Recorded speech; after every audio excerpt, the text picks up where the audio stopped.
physios, welcome back to Believe in Therapy. In this videos, I'm going to cover some very important MCQs related to research and biostatic. As you know, research-based questions are very commonly asked in a CUTPC. So this topic become extremely important for your preparations. So exam is very close now. I highly recommend that you go through these MCQs at least once time because they will help you quickly revise the important concepts of a research. So in this session, we will try to cover around a 70 important MCQs, which will be very helpful for your last minute revision. So without wasting your time, let's start these questions. And you are new to this channel and have not subscribed, so please don't forget to subscribe and press the bell icon so that you can notifications for upcoming videos. So let's begin. Start our first questions. The clinical PICO used to ask a clinical question stand for. सो ये question पूछ रहा है कि research या हमारा evidence based practice में जब हम क्लिनिकल क्वेश्चंस बनाते हैं तो PICO फ्रेमवर्क का जो कंपोनेंट्स है उसमें जो मेन कंपोनेंट है सी से कंपोनेंट्स क्या होता है, मेन कंपोनेंट्स के बारे में पूछा गया है. सो क्लिनिकल रिसर्च में क्वेश्चंस को जब स्ट्रक्चर्स बनाते हैं तो उसमें PICO फॉर्मेट का यूज़ किया जाता है. PICO में क्या होता है, P मीन्स अ पॉपुलेशन और अ पेशेंट, लाइक किस पेशेंट्स ग्रुप पर आप स्टडी कर रहे हो. फॉर एग्जांपल जैसे कि नी ऑस्टियोआर्थराइटिस पे आप स्टडी कर रहे हो तो P for a populations and I for a intervention, like कौन सा ट्रीटमेंट दिया गया है. फॉर एग्जांपल आप एक्सरसाइज करा रहे हो तो it's a intervention I see. Okay. And C for comparison, किस ट्रीटमेंट से कंपेयर किया. फॉर एग्जांपल आप एक्सरसाइज और इलेक्ट्रोथेरेपी को कंपेयर कर रहे हो. एंड O फॉर आउटकम्स, क्या आउटकम्स आपको मिला, क्या रिजल्ट मिला है आपकी ट्रीटमेंट का. पेन रिड्यूस हुआ, रेंज ऑफ मोशन इम्प्रूवमेंट हुआ. तो एज अ आप जब भी कोई क्लिनिकली जो क्वेश्चंस देते हैं तो वो किसी पे बेस्ड होता है, लाइक एविडेंस बेस्ड होना चाहिए. तो ये सब 4 कंपोनेंट्स होते हैं: population, intervention, comparison and outcome. Okay. So B option जो है करेक्ट ऑप्शन है. Next second question, which of the following is the correct order of level of evidence from highest to lowest. So questions like पूछ रहा है कि research study की strength क्या होती है, यानी कौन सी स्टडी सबसे स्ट्रॉन्ग एविडेंस देती है और कौन सी weak. Like highest to lowest आपको एक हायरार्की टाइप का बताना है, करेक्ट ऑर्डर बताना है. सो बेस्ड अ मेडिसिन्स, लाइक एक हायरार्की होती है जो एविडेंस का है. सो हाईएस्ट एविडेंस से आपको लोवेस्ट एविडेंस बताना है. ओके. तो यहाँ पे आप देख सकते हैं एक सिस्टमैटिक रिव्यू, लाइक जब भी आप कोई स्टडी करते हैं मीन्स आप कोई भी स्ट्रॉन्ग एविडेंस चाहिए आपको, तो उसके लिए आपको मल्टीपल स्टडीज़ करनी होती है. एक कंबाइंड एनालिसिस होता है जिसको हम बोलते हैं एक सिस्टमैटिक रिव्यू, मीन्स सबसे हाईएस्ट ऑर्डर है. एंड देन उसके बाद randomized control trial. Randomize control इसको RCT बोलते हैं. इसमें पेशेंट रैंडमली ग्रुप में डिवाइड होते हैं. Okay. And C is a cohort. Cohort study क्या होती है, एक्सपोजर से आउटकम तक पेशेंट्स को टाइम के साथ फॉलो किया जाता है. तो ये एज अ हिरार्की है, highest to lowest. And then case control study, disease से एक्सपोजर को रिट्रोस्पेक्टिव तरीके से देखा जाता है. And expert opinion is called as a case report. Okay. So is a सबसे बिग एविडेंस है. सो हाईएस्ट और लोवेस्ट हिरार्की जो है आप यहाँ पे देख सकते हैं. ओके. सो बी ऑप्शन जो है करेक्ट ऑप्शन है. Next third question, which of the following data source is not consider a primarily. So primarily data source क्या नहीं है. Options original documents as a primarily है, direct recording of event so is a primary, and eyewitness is a primary. So newspaper account. आप सब जानते हो primary data means a data जो directly original source से collect किया गया हो. For example original documents. Okay. तो ये जो अपने जो 3 ऑप्शन है ये ओरिजिनल डॉक्यूमेंट है, फर्स्ट हैंड इन्फॉर्मेशन है. बट जो न्यूज़पेपर अकाउंट है ये प्राइमरी नहीं होते हैं क्योंकि ये ऑलरेडी रिपोर्टेड इन्फॉर्मेशंस होती है, किसी और सोर्स से ली गई होती है. ओके. सो डी ऑप्शन जो है करेक्ट ऑप्शन है. Next fourth question, which of the following research design is not quantitative in nature. Quantitative natures में कौन सी डिज़ाइन नहीं है, लाइक ये हमारा क्वांटिटेटिव और क्वालिटेटिव रिसर्च का डिफरेंस टाइप पूछ रहा है। सो आप जानते हो क्वांटिटेटिव रिसर्च में न्यूमेरिकल डाटा होता है, लाइक एक्सपेरिमेंटल हो गया, जैसे कि स्टैटिकल एनालिसिस होना बहुत ज़रूरी है, तो सर्वे कोरिलेशंस ये तीनों हमारे क्या है, क्वांटिटेटिव रिसर्च है। बट केस स्टडी जो है, केस स्टडी एक पेशेंट या एक या किसी सिचुएशंस की डिटेल डिस्क्रिप्शन दिया जाता है।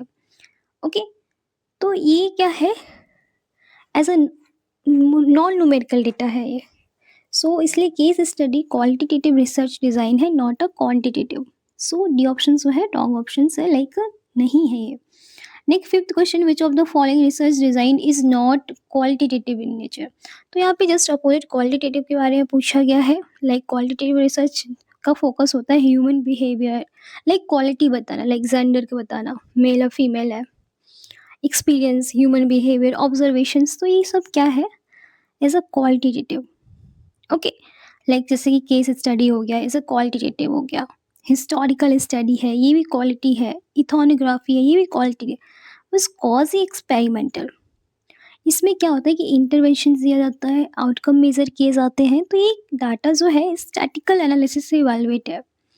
सो इसलिए ये हमारा क्वालिटेटिव रिसर्च डिज़ाइन नहीं है। So is a wrong options, like is not a qualitative. Okay, B options. Next are six questions.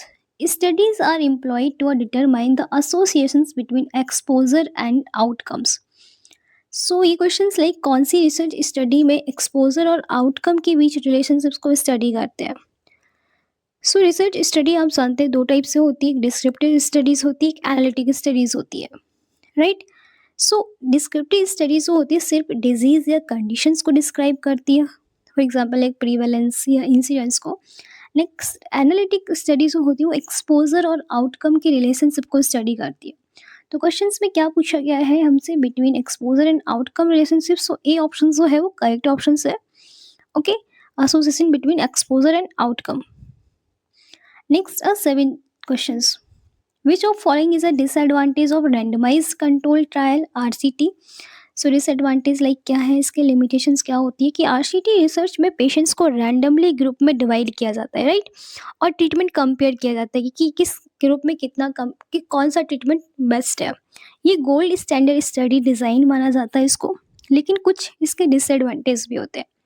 RCT like कि कॉस्टली है, आरसीटी कंडक्ट करना बहुत ही एक्सपेंसिव होता है, कॉम्प्लेक्स है, लाइक रेंडमाइज्ड और कंट्रोल ग्रुप प्रोटोकॉल मेंटेन करना थोड़ा डिफ़िकल्ट होता है। सो ये भी अपना करेक्ट है। टाइम कंज्यूमिंग है, लाइक स्टडी को कंप्लीट होने में बहुत टाइम लग सकता है। सो डी ऑप्शन जो है वो अपना करेक्ट ऑप्शन है। All of the above are a disadvantage of RCT. Okay, next 8 questions. Which of following statement is a false. So false statement पूछा गया है, लाइक ये भी क्वालिटेटिव और क्वांटिटेटिव से ही पूछा गया है। सो आप सब जानते हैं qualitative research like non statistical data analysis है, ओपन एंडेड क्वेश्चंस होते हैं, ब्रॉड और प्रोविंग टाइप है।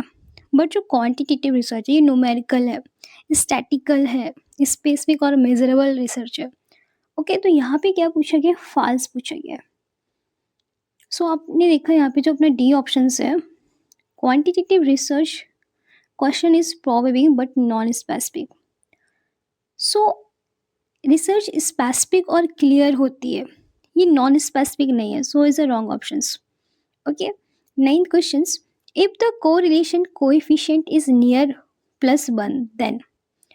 सो हमारा जब पॉजिटिव कोरिलेशंस आ रहा है जिसको हम +1 बोलते हैं, तो इसमें क्या होता है कि कोरिलेशंस कोएफिशिएंट्स जो है उसकी कुछ रेंज होती है, +1, 0 और -1। +1 means a perfect positive correlations, okay, and 0 means no correlations, and minus means a perfective negative। Okay, so यहाँ पे क्वेश्चंस में क्या है, +1 है, लाइक ये पॉजिटिव है। सो अपना ए ऑप्शन जो है वो करेक्ट ऑप्शन है, positive correlation between a variable. Next 10th questions. If the correlation coefficient is near a 0। So 0 है तो I think is clear, like no relationship होगा, no correlation. So C option जो है correct option है, like इसमें कोई भी correlations नहीं होगा। So C option correct option. Next, if the correlation coefficient is near -1 then. So -1 I think आपको क्लियर है कि -1 में स्ट्रॉन्ग नेगेटिव रिलेशनशिप होता है। सो यहाँ पे अपना जो ऑप्शंस है like B options correct options है, like seen is a negative correlations. Okay, now come to 12th questions. In experimental research the independent variable is. So ये क्वेश्चंस लाइक एक्सपेरिमेंटल रिसर्च में क्या इंडिपेंडेंट वेरिएबल का role होता है, का role क्या होता है। लाइक एक्सपेरिमेंटल रिसर्च में दो इंपॉर्टेंट वेरिएबल होते हैं, एक इंडिपेंडेंट वेरिएबल होता है, एक डिपेंडेंट वेरिएबल होता है। इंडिपेंडेंट वेरिएबल जो रिसर्चर कंट्रोल या चेंज करता है लाइक वो इंडिपेंडेंट है, तो ये कॉज होते हैं like exercise program. And dependent variables होते हैं ये जो रिजल्ट या आउटकम्स पे डिपेंड करते हैं, क्या मसल स्ट्रेंथ आ रही है, तो ये क्या है, एक रिजल्ट है। इसलिए इंडिपेंडेंट वेरिएबल जो है वो एलिक्ड कॉज करते हैं। ओके, लाइक इनका जो कॉज होता है ये किसी को कंट्रोल करना या चेंज करना होता है, independent variable. Next, a dependent variable. In experimental research the dependent variable is. So dependent variables होते हैं वो इफेक्ट देते हैं, रिजल्ट देते हैं, लाइक आउटकम्स देते हैं, not a cause. So B option जो है वो करेक्ट ऑप्शन है, like effect B. Okay, next 14 questions. Which of the following statement is not true for a cohort design? True नहीं है, लाइक कोहार्ट डिज़ाइन जो एक ऑब्जर्वेशनल एनालिटिक स्टडी होती है जिसमें सब्जेक्ट को टाइम के साथ फॉलो किया जाता है, एक्सपोजर से आउटकम तक स्टडी भी करते हैं। और इसमें कंट्रोल ग्रुप जो है वो हो भी सकता है और नहीं भी, इट मे बी और may not have a control group. Okay, like ये जो इसका जो मेन ऐसा होता है कि इट इन्वॉल्व रैंडमाइजेशंस। रैंडमाइजेशंस कोहार्ट स्टडी में नहीं होता है, रैंडमाइजेशन जो है वो आरसीटी में होता है, रैंडमाइज कंट्रोल ट्रायल में होता है। सो डी ऑप्शन जो है करेक्ट ऑप्शन है। Okay, next 15 questions. Which of following measurement scale is most precise. So questions like measurement scale में सबसे एक्यूरेट और सबसे प्रिसाइज स्केल कौन सी होती है। सो मेजरमेंट स्केल की जो हायरार्की है, लाइक फर्स्ट जो होती है हमारी नॉमिनल स्केल, एंड जिसका सिर्फ कैटेगरीज लाइक मेल और फीमेल ऐसा डिस्क्राइब करना होता है। ऑर्डिनल स्केल जो रैंकिंग देती है, लेकिन नॉमिनल स्केल जो है नेम कैटेगरी मेल फीमेल बताएगी। ऑर्डिनल स्केल क्या है, नंबरिंग देती है, माइल्ड हो गया, मॉडरेट भी हो गया, एंड नंबरिंग देगी first second third. Interval scale जो होती है वो लाइक ये इक्वल इंटरवल होता है बट ट्रू ज़ीरो नहीं होगा, लाइक इंटरवल है बिटवीन अ टेम्परेचर और अ फ़ारेनहाइट, इनके बीच का स्केल। रेशियो स्केल जो होता है एक्चुअली ये रेशियो है, लाइक रेशियो में डिवाइड होता है किसी की हाइट वेट डिस्टेंस, इसको स्केलिंग करता है। Okay, so following measurement scale is a most precise. So most precise जो स्केलिंग होता है वो हमारा as a A option like ratio scaling होता है जो कि मोस्ट प्रिसाइजली है। Okay, next 16 questions. Of the following is not a probability sampling. Probability sampling नहीं है, लाइक प्रोबेबिलिटी सैम्पलिंग में पॉपुलेशंस का हर इंडिविजुअल को सिलेक्ट होने का एक इक्वल चांस मिलता है। फॉर एग्जांपल जैसे रैंडम सैम्पलिंग है, स्ट्रेटिफाइड सैम्पलिंग है, क्लस्टर सैम्पलिंग है। But convention sampling is not a probability. Convention sampling में रिसर्च जो सब्जेक्ट ईजिली अवेलेबल हो उन्हें सेलेक्ट कर लेता है। फॉर एग्जांपल हॉस्पिटल में जो पेशेंट अवेलेबल है उनको स्टडी में ले लेना, इसलिए कन्वेंशन सैम्पलिंग प्रोबेबिलिटी सैम्पलिंग नहीं है। So the wrong options. Okay, next 17 questions. Which of the following is not non probability sampling. So non probability क्या नहीं है, लाइक नॉन प्रोबेबिलिटी सैम्पलिंग में क्या होता है कि पॉपुलेशन के सभी लोगों को इक्वल चांस नहीं मिलता है, नॉन प्रोबेबिलिटी। ओके, तो non probability for example like convenience sampling हो गया, परपोजिव सैम्पलिंग है, क्वार्टर सैम्पलिंग है, कन्वीनियंस सैम्पलिंग है, but stratified sampling is a probability sampling. Stratified sampling actually probability sampling method है जिसमें पॉपुलेशंस को डिफरेंट ग्रुप में डिवाइड करके सैंपल लिया जाता है। Okay, so D options correct options. Next 18 questions. Non-probability sampling used when rare characteristics are studied and subject help identify other. So questions like पूछ रहा है कि रेयर पॉपुलेशन या डिफ़िकल्टी, जिसको रेयर पॉपुलेशन मीन्स इसको फाइंड आउट करने में difficulty होती है, तो उसको स्टडी करने के लिए कौन सी सैम्पलिंग मेथड यूज़ होती है। So sampling method actually is used a snowball sampling. Snowball sampling में क्या होता है कि रिसर्चर पहले कुछ पार्टिसिपेंट्स आइडेंटिफाई करता है, फिर जो पार्टिसिपेंट उसने लिए हैं वो पार्टिसिपेंट दूसरे सिमिलर पार्टिसिपेंट सजेस्ट करते हैं। तो इस तरह एक सैम्पल ग्रेजुअली इंक्रीज होता है, जिसको बिल्कुल स्नोबॉल की तरह वो इंक्रीज होता है, इसको हम स्नोबॉल सैम्पलिंग बोलते हैं। फॉर एग्जांपल एक ड्रग एडिक्ट पे आप रिसर्च कर रहे हो, तो ड्रग एडिक्टेड पर्सन जो है वो अदर ड्रग वाले पेशेंट्स पर्सन जो है उनको आपको आइडेंटिफाई करके बताएंगे। ओके, तो इसलिए इज अ सी ऑप्शन जो है करेक्ट ऑप्शन है। Next 19 questions. Subject are not aware of research hypothesis तो the study is called. So जब सब्जेक्ट जो पेशेंट्स है वो अवेयर नहीं है रिसर्च को, तो स्टडी को क्या बोलते हैं, लाइक इसको बोलते हैं ब्लाइंडिंग। ब्लाइंडिंग का यूज़ होता है रिसर्च में रिड्यूस करने के लिए। क्या होता है, लाइक उसके बारे में नहीं पता, उसको बोलते हैं सिंगल ब्लाइंडिंग स्टडी। सब्जेक्ट को नहीं पता होता है कि उन्हें कौन सा ट्रीटमेंट दिया गया है, लेकिन रिसर्चर को पता होता है। सो जब ब्लाइंडली ट्रस्ट करते हैं इसको बोलते हैं। पेशेंट्स को नहीं पता कि उसको रियल ट्रीटमेंट क्या मिल रहा है। सो ये ऑप्शन जो है करेक्ट ऑप्शन है, लाइक वो अवेयर नहीं है। 20 questions when subject and some team member are unaware the study of।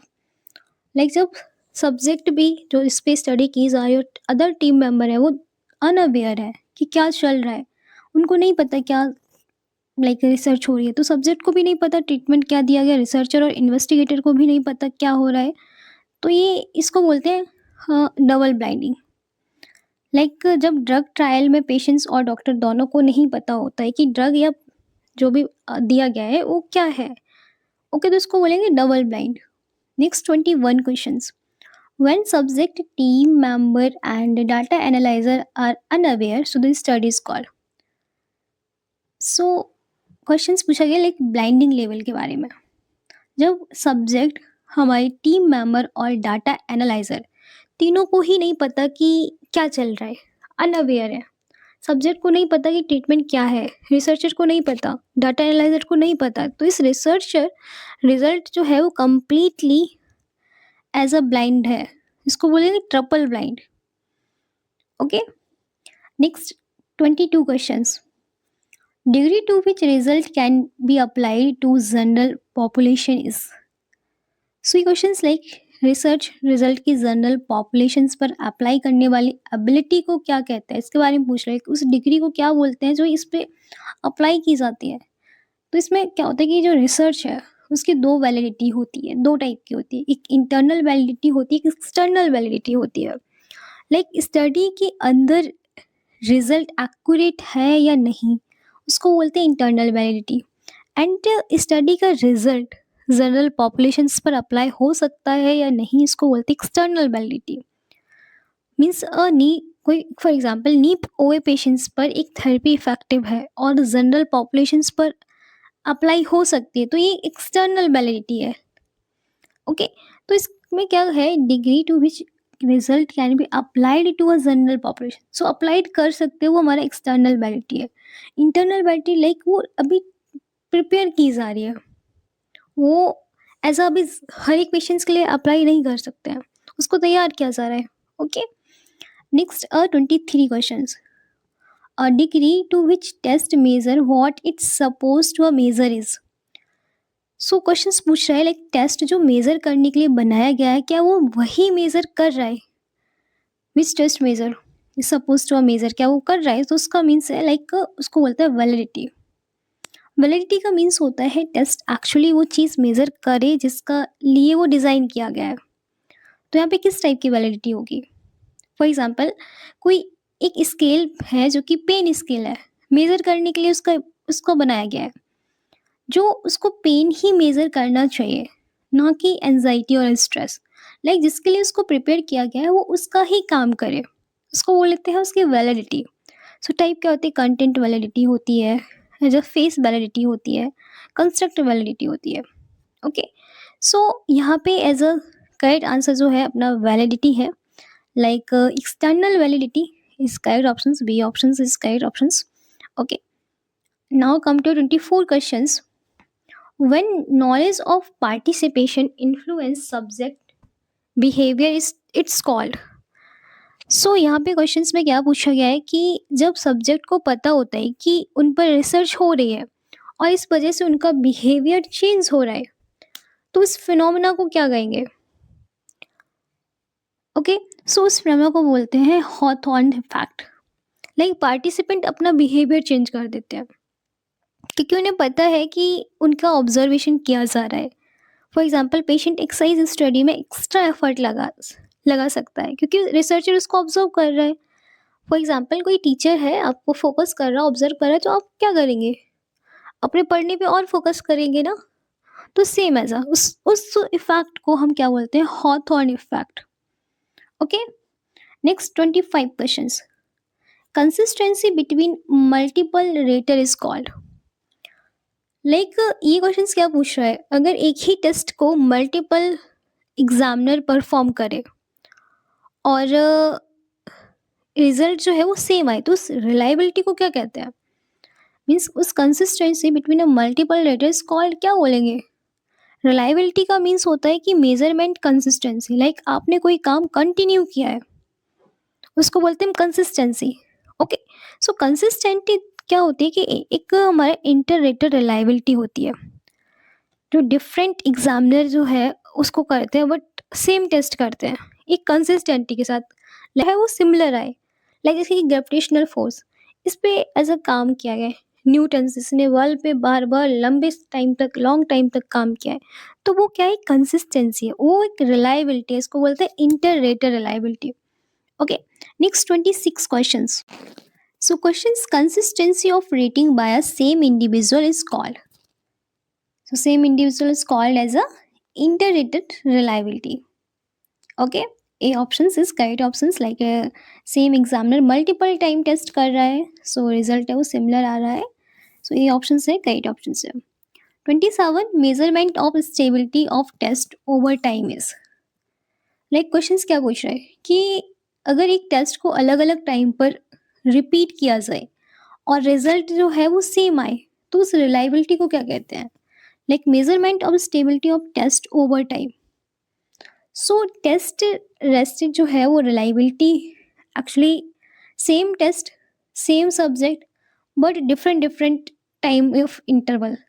अगर रिजल्ट सिमिलर आए तो टेस्ट जो है वो स्टेबल है और रिलायबल माना जाता है, जिसको हम बोलते हैं test retest reliability. For example balance test जो है मंडे और नेक्स्ट वीक परफॉर्म कराया और स्कोर जो है वो सेम आया, मंडे को भी वही आ रहा था and next week of Monday कराया तो सेम रिजल्ट आ रहा है, उसको हम क्या बोलेंगे? वो जो स्टेबिलिटी है उसको हम बोलते हैं test retest reliability. Okay, B option जो है करेक्ट ऑप्शन है। लाइक जब भी आप करा रहे हो सेम रिजल्ट दे रहा है। Next 28, the average of all scores is. So all average score को क्या बोलते हैं? मीन। लाइक मीन क्या है? हमारी सेंट्रल टेंडेंसी का कॉन्सेप्ट है। मीन का मीन्स होता है सभी वैल्यूज का एक एवरेज है। ओके, सो सब मीन क्या है? एवरेज है, ऑल स्कोर का average. Now 29 questions. The most frequently occurring score is. So most frequently scoring किसका आता है? मोड का। लाइक क्वेश्चंस में है कि डाटा में जो वैल्यू सबसे ज़्यादा बार रिपीट होती है, अपीयर होती है, तो उसको हम क्या बोलते हैं? मोड। लाइक मोस्ट फ्रीक्वेंटली जो स्कोर आता है वो हमारा क्या होता है? Mode. Okay, next 30, mid point of score is. So mid point of score I think आप सब जानते हैं, middle value is called as a median. Okay, next 31 questions. For interval और ratio data the appropriate measure of central tendency is.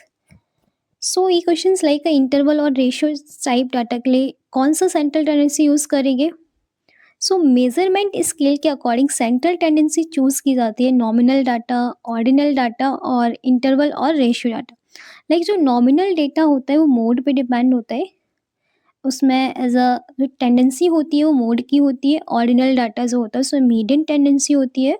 But questions में internal और ratio data पूछा गया है, तो इसकी जो सेंट्रल टेंडेंसी होती है वो हमारा मीन की होती है। ओके, ए ऑप्शन जो है वो करेक्ट ऑप्शन है, क्योंकि इंटरवल और रेशियो स्केल में वैल्यू के बीच इक्वल इंटरवल होता है। ओके, जो कि मैथमेटिकली उसको ऑपरेट करना पॉसिबल है। सो मीन उसको एज अ ऑपरेट कर सकता है। जैसे कि फॉर एग्जांपल हाइट है, वेट है, टेम्परेचर है, तो ये क्या है, इसको मीन में आएगा। Okay, next 32 questions. For ordinal data appropriate central tendencies. So ये क्वेश्चन पूछ रहे हैं कि ऑर्डिनल डाटा के लिए कौन सी सेंट्रल टेंडेंसी यूज होगी। सो ऑर्डिनल डेटा एक्चुअली ये रैंक या ऑर्डर में होता है, लेकिन वैल्यू के बीच इक्वल डिफरेंस नहीं होता है। तो ये एक्चुअली एज अ कैलकुलेट करते इसको मीन कैलकुलेशन होता है, जिसमें कि माइल्ड, मॉडरेट, सीवियर टाइप होता है। Okay, so ordinal data sorry as a median होता है। एक्चुअली बी ऑप्शन जो है करेक्ट ऑप्शन है, मीडियन होगा। लाइक जो नॉमिनल है वो मोड होता है, ऑर्डिनल है जो हमारा मीडियन है, एंड मीन जो है वो हमारा रेशियो और हमारा इंटरवल डेटा होता है। Okay, next 33 questions. For nominal data appropriate central tendencies. So nominal data की जो सेंट्रल टेंडेंसी होती है वो मोड की होती है, क्योंकि नॉमिनल स्केल में डेटा सिर्फ कैटेगरीज में होता है। ओके, लाइक जेंडर है, मेल और फीमेल, ब्लड ग्रुप, यस और नो। सो सी ऑप्शन जो है करेक्ट ऑप्शन है। Next 36 questions. In a normal distribution curve 68% of score lie with in. तो ये नॉर्मल डिस्ट्रीब्यूशन रूल टेस्ट कर रहा है। लाइक नॉर्मल डिस्ट्रीब्यूशन में एक इंपॉर्टेंट रूल होता है 68 to 95 to 99 rule.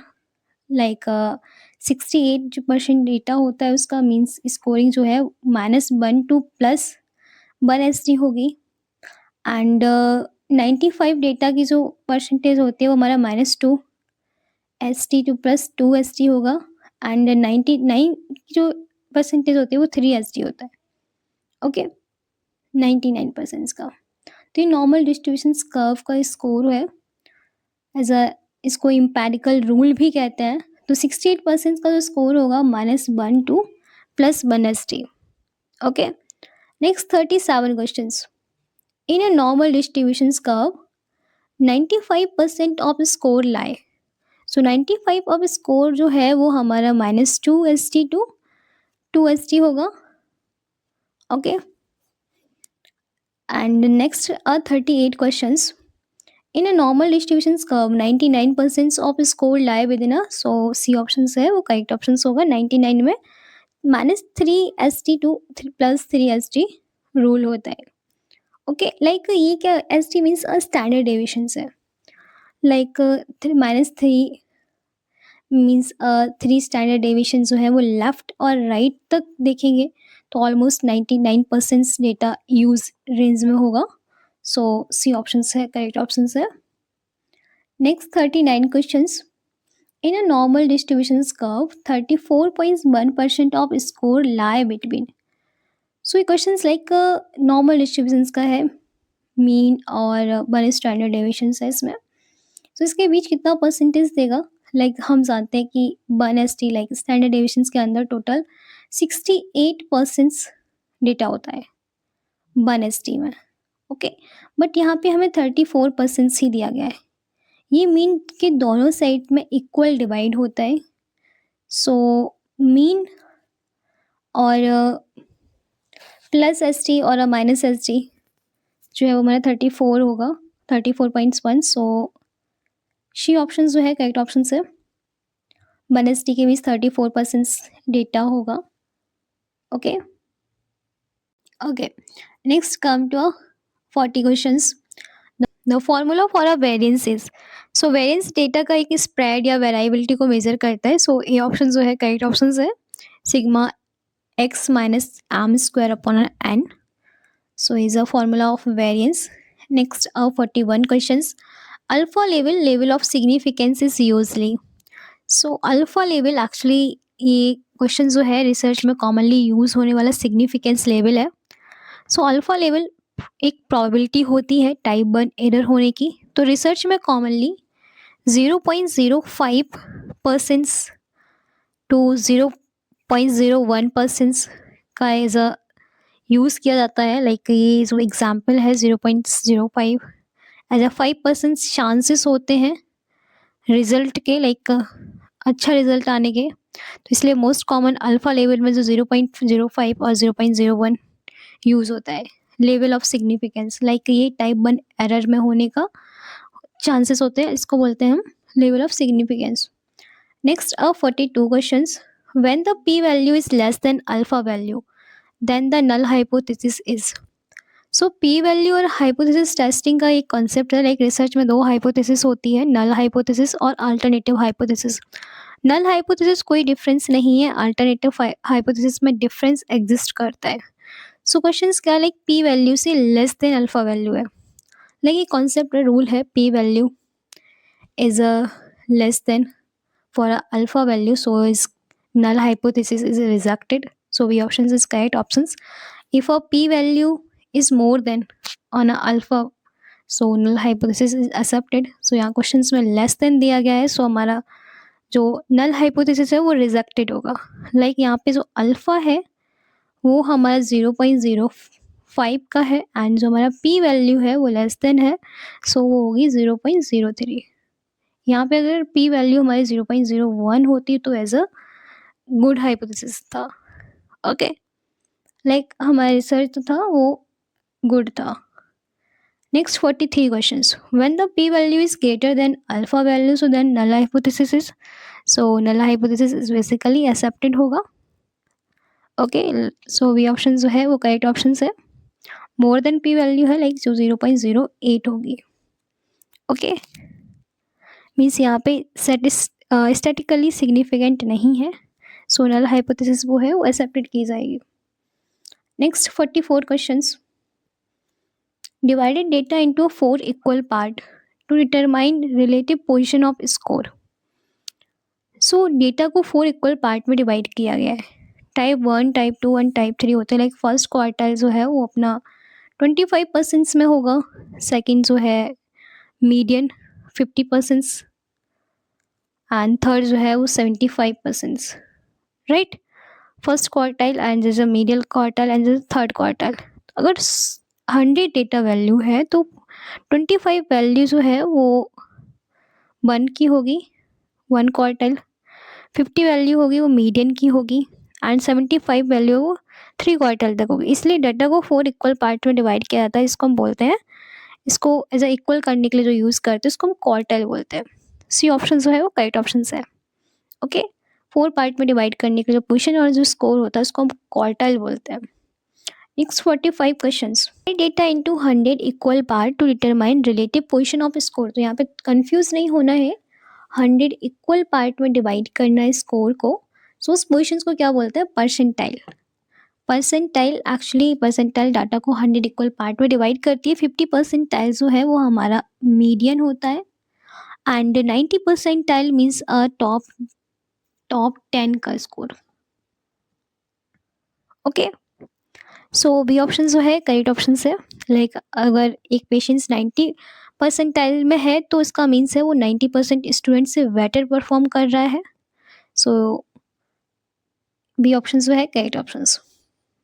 Next 46 questions, type 1 error means.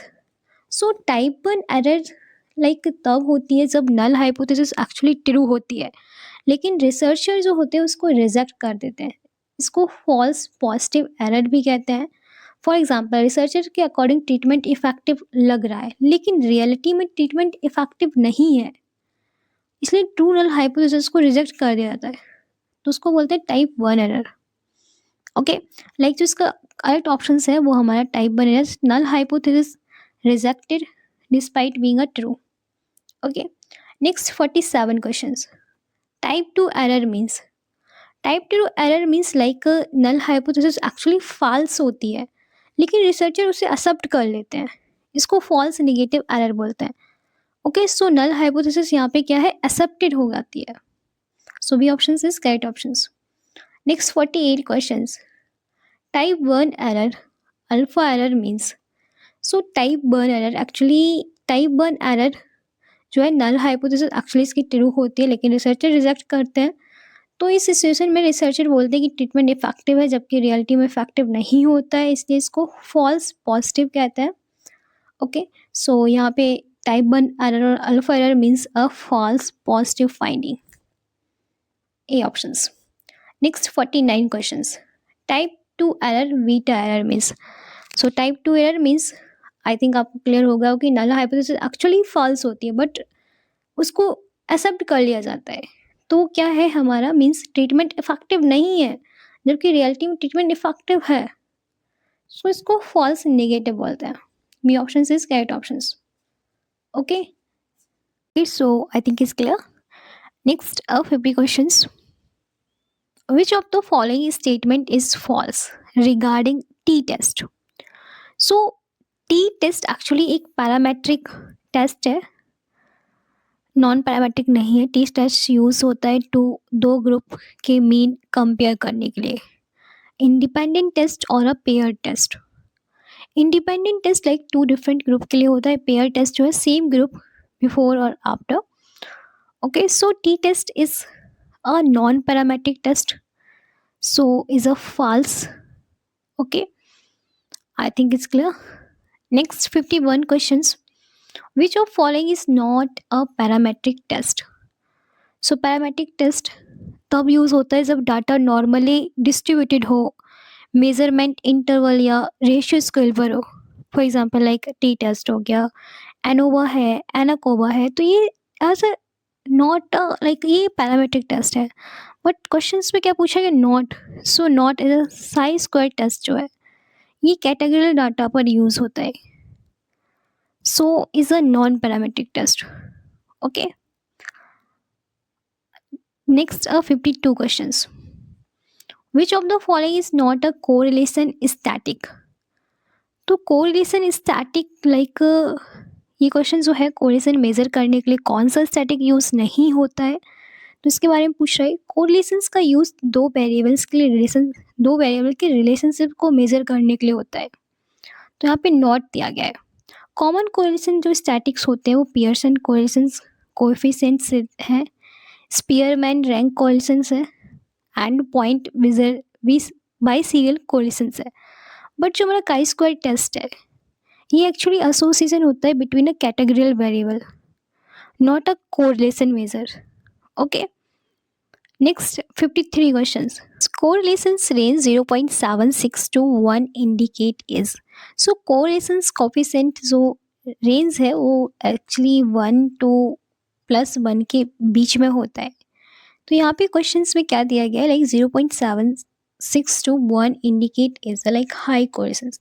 तो इसका एक हिरार्की होता है, like if seen as a 0.025 0 से 0.25, so is a low correlations, and 0.26 से 0.50 like उसको बोलते हैं फेयर correlations, and 0.51 से 0.75 तो उसको बोलते हैं मॉडरेट कोरिलेशंस, एंड 0.76 से 1.00 तो इसको बोलते हैं हाई कोरिलेशंस। तो यहाँ पे हमें दिया गया 0.76 to 1 indicate, so 1 indicate is a high correlations. Okay, next come to 54 questions. Correlations range 0.51 to 0.75 indicate is, so 0.51 to 0.75 indicate is a moderate correlations, so B options is correct options. Next 55 questions. Correlations range 0.26 to 0.50 indicate is a, so is a indicate as a fair correlations. Okay, next 56 questions. Correlations range 0.025 indicate is a low correlations. Okay, so इसकी range जो है वो slow होती है, as अ बहुत ही low होती है। Next 57 questions. Correlation shows relationship and negative correlation shows relationship.